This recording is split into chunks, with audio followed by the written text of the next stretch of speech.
bahwa Kristus lahir di dunia itu karena fakta keberdosaan manusia. Manusia sudah berdosa dan kehilangan kemuliaan Allah.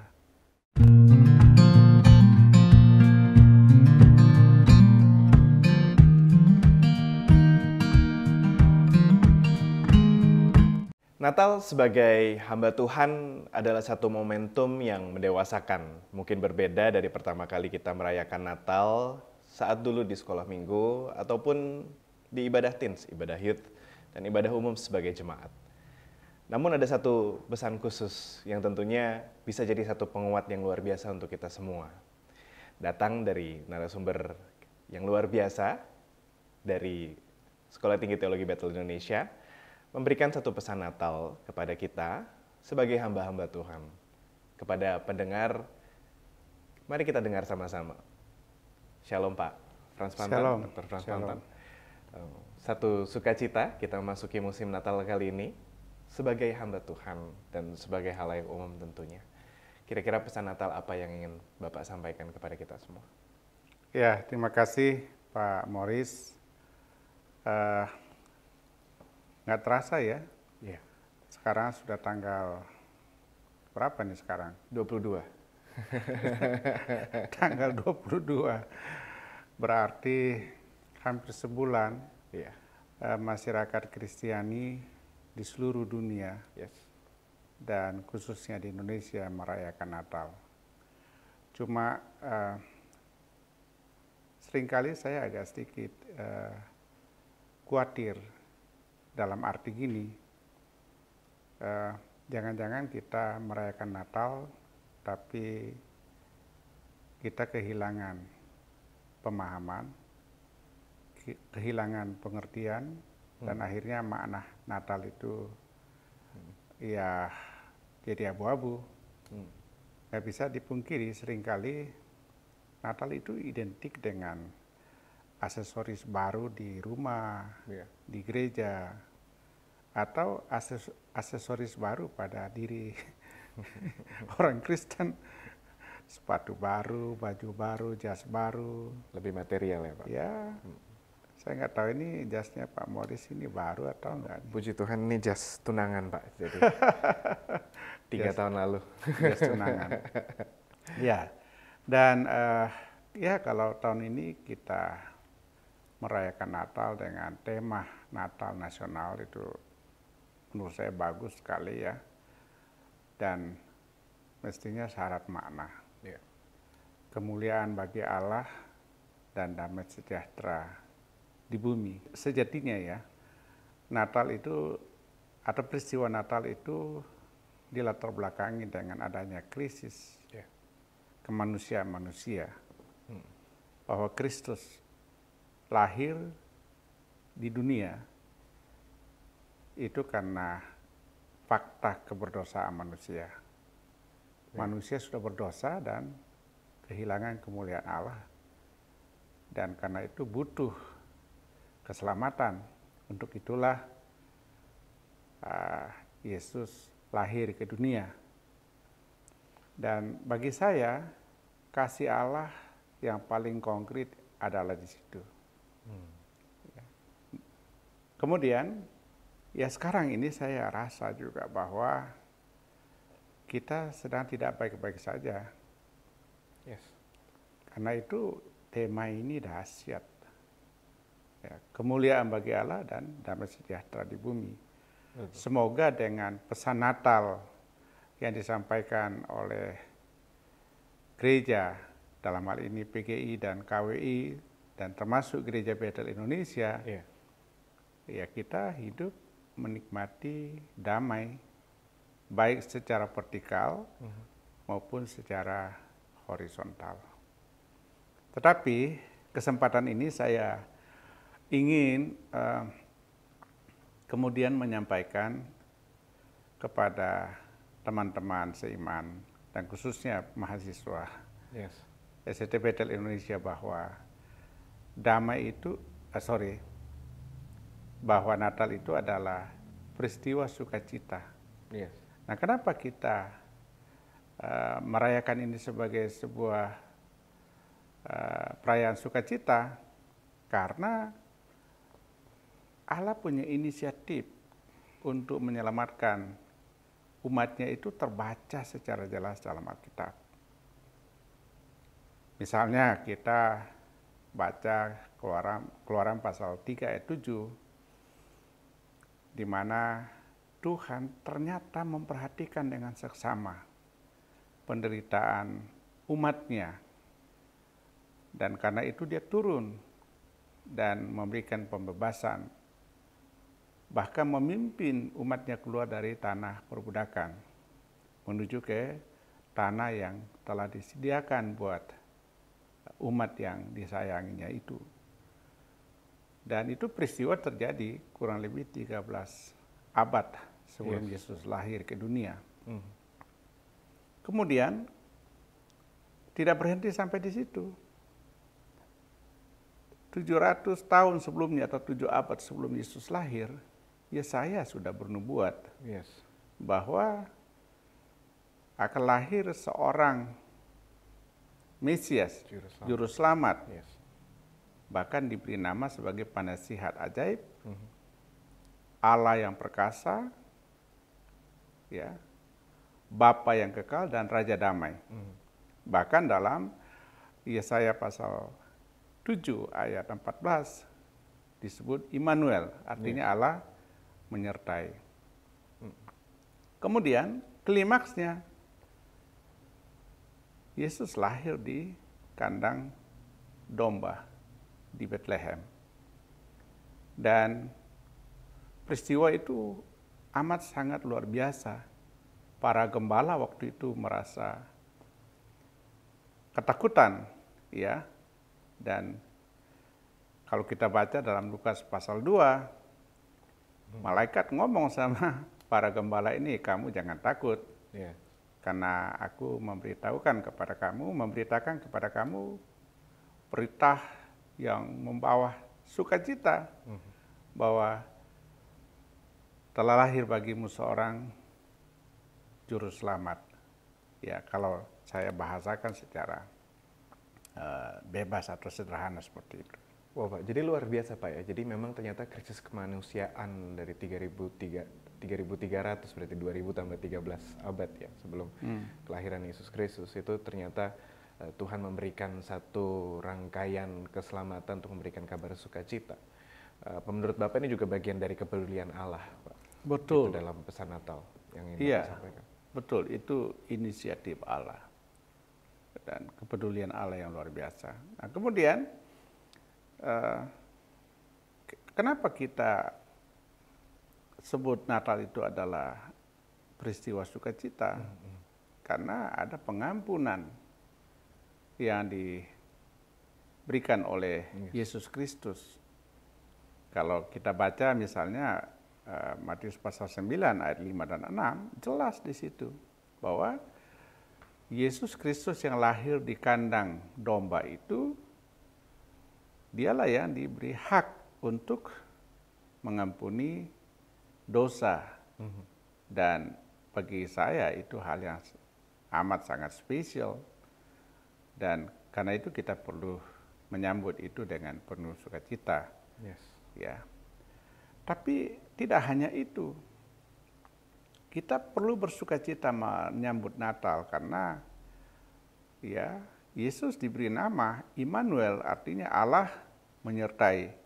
Dan saya berharap bahwa sekalipun kita menghadapi masa depan yang tidak terlalu menggembirakan kata banyak orang, tapi bagi kita orang yang percaya kepada Allah itu selalu menggembirakan. Kenapa?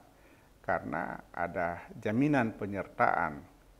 Bahkan di dalam Matius pasal 28 ayat 20, dan ketahuilah aku menyertai kamu sampai pada kesudahan segala sesuatu. Jadi apapun yang terjadi di sekitar kita, ada sebuah ketetapan hati dan kemantapan hati untuk tidak ragu-ragu melangkah, bekerja, berkarya karena Tuhan menyertai kita.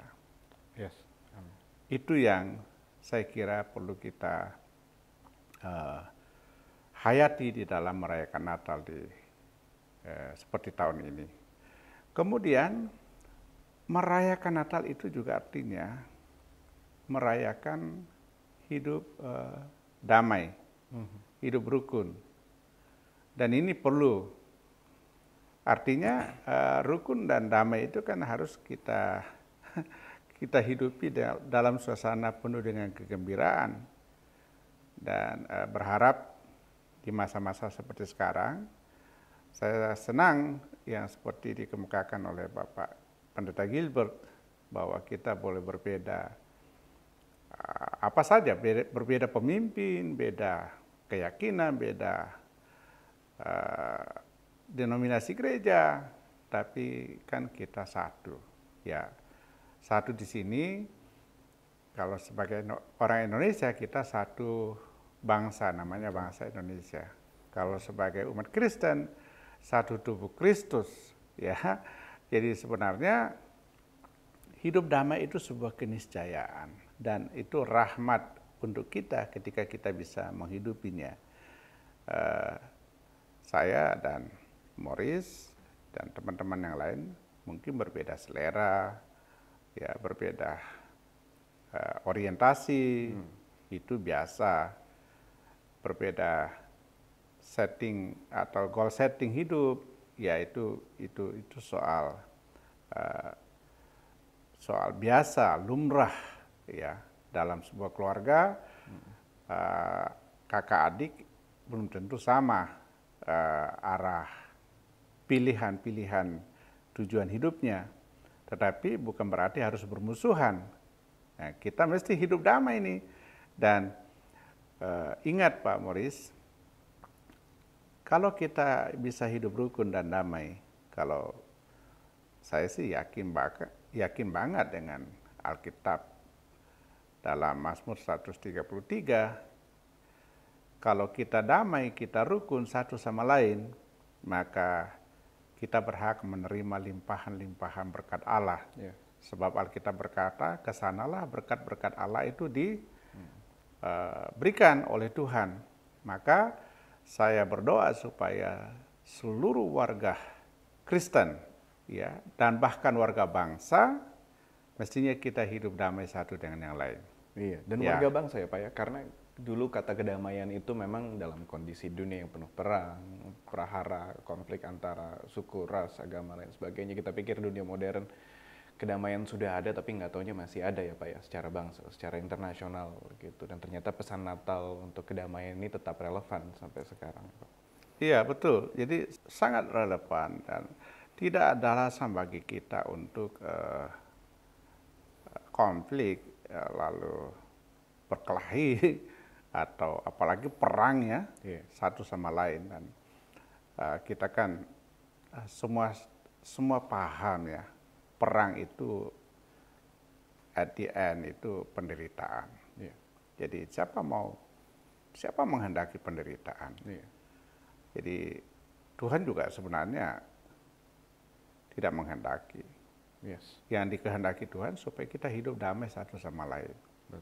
Karena itu apalagi dalam era sekarang kita menuju kepada pesta demokrasi untuk bangsa kita, silakan beda pilihan, tapi kita harus tetap damai. Dan bagi saya, siapapun jadi pemimpin kita, yang ditetapkan jadi pemimpin, ya kita harus sambut dan kita dukung. Kita terima sebagai orang yang ditetapkan oleh Sang Hidup atau Yang Maha Kuasa untuk memimpin. Ya, jadi biasakanlah berbeda tapi akrab, rukun, damai satu sama lain. Dan orang Kristen kan jelas kok. Kasihilah sesamamu manusia sama seperti engkau mengasihi dirimu sendiri. Dalam konteks itu saya kira kita tidak ada pilihan lain kecuali berpihak pada cinta damai, ya. Dan itu tema Natal yang tahun ini sangat luar biasa, dan damai sejahtera di bumi di antara manusia yang hidupnya berkenan kepada Allah. Dan saya berharap bahwa kita semua ini maunya supaya, atau kita semuanya ini rindu agar hidup kita berkenan kepada Allah, kan begitu. Luar biasa Pak Frans. Dua pesan Natal berarti, Ya, sukacita dan kedamaian. tentu ada banyak, tapi saya kira sekali lagi saya katakan bahwa bagi saya pesan Natal yang penting juga kita hayati dan hidupi adalah bahwa kita merayakan sukacita, ya, sukacita kita bersama dengan sesama, dan sukacita kita juga dengan Sang Hidup, Tuhan yang mengasihi kita. Dan yang kedua adalah merayakan hidup damai, hidup rukun satu sama lain. Saya kira kalau itu kita hidupi, itulah hidup yang sesungguhnya. Yes. Kaya dengan kebaikan, kaya dengan berkat-berkat dari Tuhan, dan juga menjadi berkat buat orang lain. Kan begitu. Amin. Sukacita Natal ini sangat dirayakan ya Pak, setidaknya di tahun ini, karena kita baru selesai recovery dari COVID 100%, walaupun beberapa angka katanya menyebutkan sudah mulai naik lagi, tapi sepertinya kita nggak begitu ketakutan. Dan makanya saya lihat banyak di gereja di kota-kota mereka langsung jor-joran habis-habisan melakukan semuanya untuk merayakan sukacita Natal ini. Dan beberapa di daerah juga kalau saya lihat beberapa sudah langsung mau mencoba lagi, tapi masih ada saja Pak, ada beberapa gereja-gereja yang belum bisa sepenuhnya bangkit ya dari COVID gitu. Mereka mau mencoba merayakan Natal kali ini dengan segala sumber daya dan segala kesanggupan yang mereka bisa galang ya Pak ya. Dan akhirnya tetap bisa terlaksana, tapi kita menuju tanggal 25 ini tentunya masih ada beberapa hamba-hamba Tuhan, terutama alumni-alumni kita yang masih butuh semangat lagi untuk benar-benar gimana untuk bangkit lagi. Masih ada gereja yang saya dengar setelah COVID masih belum bisa balik lagi ke bangunannya, atau mungkin ada masalah satu dan lain hal, ibadah masih belum bisa berjalan seperti sebelumnya gitu. Dari Pak Frans sendiri, apa ada kalimat penguat Pak sebagai Bapak teologinya di STTBI ya, kepada mereka-mereka ini yang pelayanan di daerah, mereka ini yang butuh kekuatan, mungkin jangan-jangan di kota juga ada yang seperti itu juga yang butuh kekuatan lagi Pak. Ya, saya masih meyakini Roma 8 ayat 28 bahwa Allah turut bekerja dalam segala sesuatu untuk mendatangkan kebaikan bagi yang dikasihinya. Ya, kita-kita yang telah menerima anugerah keselamatan dan semua umat manusia, saya rasa hidup dan bisa beraktivitas itu karena kebaikan Allah. Jadi teman-teman khususnya alumni yang tadi disebut ya,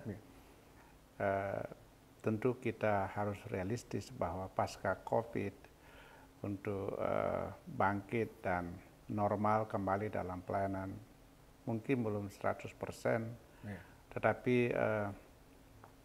kita harus tetap semangat. Kondisi-kondisi seperti itu tidak boleh merampas sukacita, atau tidak boleh menggeser perayaan sukacita dalam hati kita, dalam diri kita, dalam keluarga kita, dalam hati kita, karena kita masih bisa merayakan Natal pada tahun ini, bahwa Kristus telah lahir ke dunia dan bahkan mati di atas kayu salib untuk kita, supaya kita diselamatkan. Ya, itu yang membuat kita harus sukacita.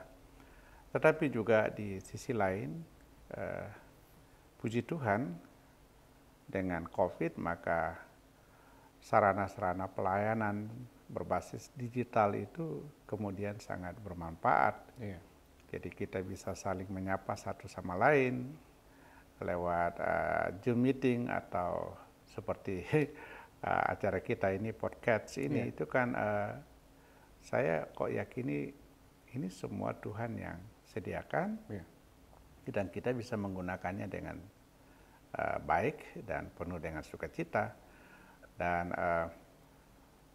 bayangkan kalau dulu kita merayakan Natal, kadang-kadang yang hadir terbatas dengan jumlah tertentu, sekarang sepertinya unlimited kalau kita menggunakan sarana YouTube atau apapun ya yang bisa kita manfaatkan, ya, kebaktian live streaming dan sebagainya.